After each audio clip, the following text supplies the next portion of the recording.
எல்லாருக்கும் வணக்கம். நாங்கள் பட்டுராம் செந்தில், திரைப்பட இயக்குனர் மற்றும் பாடலாசிரியர். உலகம் போற்றும் புத்தமனே, எங்கள் இதயம் கேப்டனே. எங்கள் கேப்டனை பத்தி அன்னைக்கு நம்ம பேச போறோம். எங்கள் கேப்டன் மனிதாபிமானம் மிக்க ஒரு மனிதர்னா நம்ம கேப்டன் தான். எல்லாருக்கும் வாரி வாரி கொடுத்த ஒரு வள்ளல், சோறு போட்டு பேச வைக்கும் குணம் கொண்ட ஒரு மாபெரும் மனிதர் கேப்டன். அவர் இன்னைக்கு நம்ம கூட இல்லை, அவர் நினைச்சிட்டு இருக்கோம். பட் நம்மளை ஆசீர்வதிக்கிற இடத்துல அவர் வந்துட்டார் அப்படிங்கிறதா உண்மை. சமாதியாக இருந்தது இன்று சன்னதியாக மாறி இருக்கிறது. எல்லாமே பாக்குறோம்ல, அதாவது ஒரு சமாதிக்குன்னா யார் போவா? சன்னதிக்கு யார் போவா? தெரியுது பாருங்க.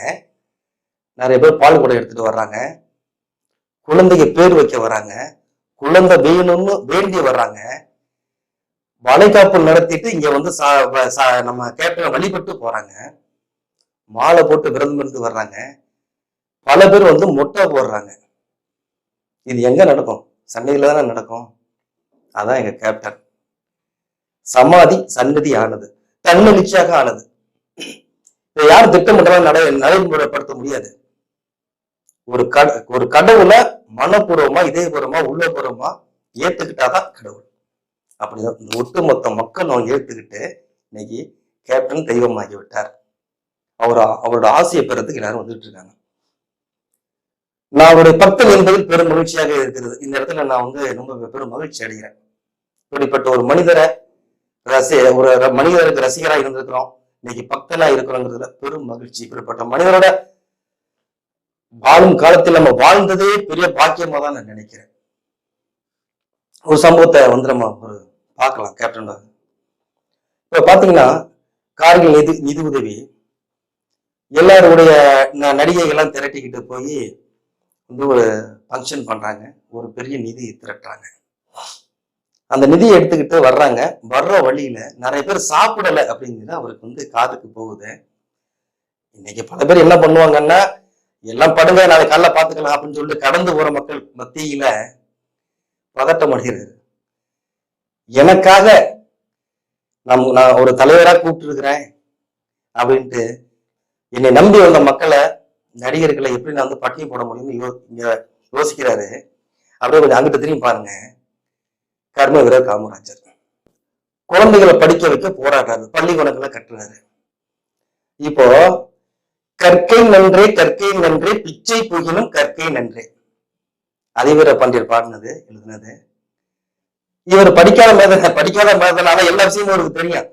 அப்ப காமராஜர் சொல்றாரு, ஐயா நான் பிச்சை எடுக்கிறேன், நீங்க படிக்க போங்கய்யா. நீங்க எல்லாம் பிச்சை எடுக்கிறாங்கடா, நான் பிச்சை எடுக்கிறேன், நீங்க படிக்க போங்க அப்படின்னு சொல்ற ஒரு காமராஜர். அப்படியே வர்றாங்க. வர்ற வழிபோது பிள்ளைகள்லாம் மாடு வச்சுக்கிட்டு இருக்கு, வயல் வேலை செஞ்சுக்கிட்டு இருக்கு, ரோட்டை விளையாண்டுட்டு கிடக்குது. அப்படியே கடந்து போகாம நின்று காமராஜர் நின்று, ஏப்பா நீ எல்லாம் பள்ளிக்கூடம் போகலன்னு கேட்கிறாரு. அந்த பையன் சொல்றான், பள்ளிக்கூடம் போட்டா யார் சோறு போடுறது அப்படிங்கிறான். ஏயா நீங்க எல்லாம் பள்ளிக்கூடம் போகத்தையா சாப்பிடவே முடியும் அப்படிங்கிறாரு அவரு. அவர் சொல்ற விதம் வேற. நீ எல்லாம் நீங்க படிச்சேன்னா நாளைக்கு பெரிய ஆள் ஆகிருவடா, கலெக்டர் ஆகிருவேன், எதவும் ஆகிருவேன், நாளைக்கு பொழிச்சுக்கிட்டுருவேன், பள்ளிக்கூடம் போகிறாங்கிறாரு. யோ நீ சோறு போட்டது யாரையா சோறு போடுறது அப்படின்னு சொல்லி இயல்பான மொழியில அந்த பையன் கேட்கிறான். அவர் டக்குன்னு தூக்கி வாங்கி போறது இருக்கு. ஆமா இல்ல, சோறு போட்டா அப்ப நீ பள்ளிக்கூடத்துக்கு போயிருவியா அப்படிங்கிறாரு. முதல்ல சோறை போடுறது, அப்புறம் பள்ளிக்கூடம் போறான் அந்த பையன்.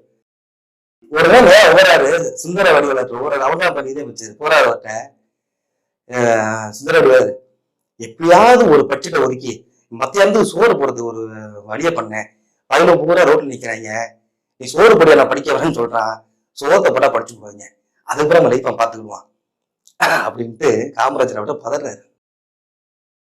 இப்படி இங்க வாங்க, கேப்டனு எல்லாரையும் அழைச்சிக்கிட்டு ட்ரெயின்ல வந்துட்டு இருக்கிறாரு. ட்ரெயின் மாட்டு வண்டி இல்ல, பஸ் இல்ல, ட்ரெயின்ல வந்துட்டு இருக்கிறாரு. எல்லாரும் சொல்றாங்க, யாரும் நிறைய பேர் சாப்பிடலைங்க அப்படின்னு சொன்ன உடனே பதறாரு. உடனே நெப்போலியா முதல்ல ஓடி போய் டிரைவரை நிறுத்தி வண்டி நிறுத்த சொல்லு, நான் போய் கொஞ்சம் சோறு வாங்கிட்டு வந்துடுறேன். நேர்களே, அங்க இருக்கிற சம்பவத்தை இங்க இருக்கிற சம்பவத்தை வீரியத்தை கணக்கிடாதீங்க, மனசை மட்டும் பாருங்க. அங்க ஒரு தெய்வம் பிள்ளைங்களுக்கு சோறு போட்டுட்டா படிச்சு போடுவாங்க, சோறை போடுறதுக்கு ஏற்பாடு பண்றதுக்கு அங்க தவிக்குது. அப்படியே எங்கிட்ட பாருங்க, கேப்டன் தெய்வம் என்ன நம்பி வந்திருக்கிறாங்க, அவனுக்கு பெரும் நிதியை திரட்டி கொடுத்துருக்கிறாங்க, காலுக்கு இருக்க ஆடி இருக்கிறான், தொண்டுலயே பேசி இருக்கிறான். அவனுக்கு முடிந்த திறமைகளை காட்டி மக்களை ரசிக்க வச்சு பணத்தை திரட்டி கொடுத்துருக்கிறான். அவனை நான் சுவடு புறவை நைட்டு படுக்க வச்சு போனா அது பாவம் இல்லை, அந்த பாவம் என்ன தர சேரும்னு இயங்குற கேப்டனை பாருங்க. ஒத்துப்போம், மனசு ஒண்ணுதானே, சம்பவங்கள் வேற, வீரியங்கள் வேற, விஷயம் ஒண்ணுதானே, பசி தானே. காமராஜர் அப்படி படிக்க வைக்கிற பிள்ளைகளை அதே மாதிரி கேப்டன் பண்றாரு.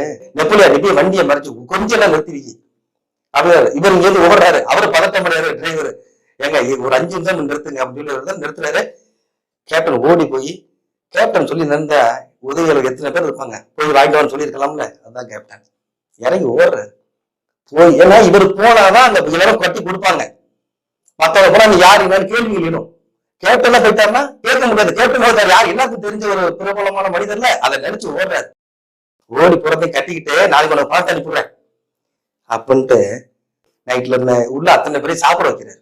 அப்ப அங்க இருந்த ஒரு பதட்டம் இங்க தெரியுது இல்ல.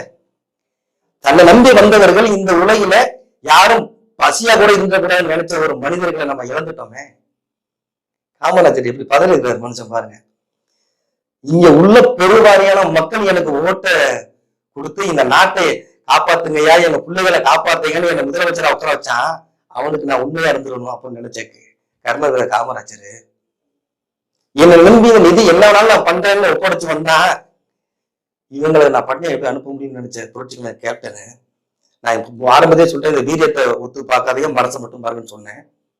அதையும் தான் இப்பயும் சொல்றேன். இவரிடம் ஒரே ஒரு தடவை இந்த நாட்டை கொடுத்திருக்கிறார். அந்த காமராஜர் நீங்க பார்த்திருக்கலாமா இல்லையா? யோசிச்சு பாருங்க. ஒரே ஒரு தடவை இவற்றை நாட்டை நம்ம கொடுத்திருந்தோம்னா அந்த காமராஜரை நம்ம இங்கே பார்த்துருக்கலாம். இன்னொரு தடவை காமராஜர் ஆட்சியை பார்த்துக்கலாமே, வாய்ப்பு போச்சே. இனிமே எப்போ வரப்போகுது யோசிச்சு பாருங்க. எவ்வளவு தவற விட்டோம். கேப்டன் எனும் தெய்வம் மீண்டும் பிறக்குமா? பிறந்தால் எங்களுக்கு கிடைக்கும் மிகப்பெரிய பொக்கிஷம். கேப்டன் அவர்களே, நீங்கள் உயிரோடு மீண்டும் வர வேண்டும், எங்களுக்கு சிறந்த ஒரு ஆட்சியை தர வேண்டும் என்று பக்தரோட பக்தரா நானும் வேண்டுகிறேன். நீங்க வருவீங்கன்னு நம்புறேன். நன்றி, வணக்கம். பட்டரம் சிந்தன் திரைப்பட இயக்குனர் மற்றும் பாடலாசிரியர் உங்களிடம் விடைபெறுகிறேன். அடுத்த காணொலி உங்களை சந்திக்கும் வரை தற்காலிகமாக விடைபெறுவது உங்கள் பட்டரம் சிந்தன்.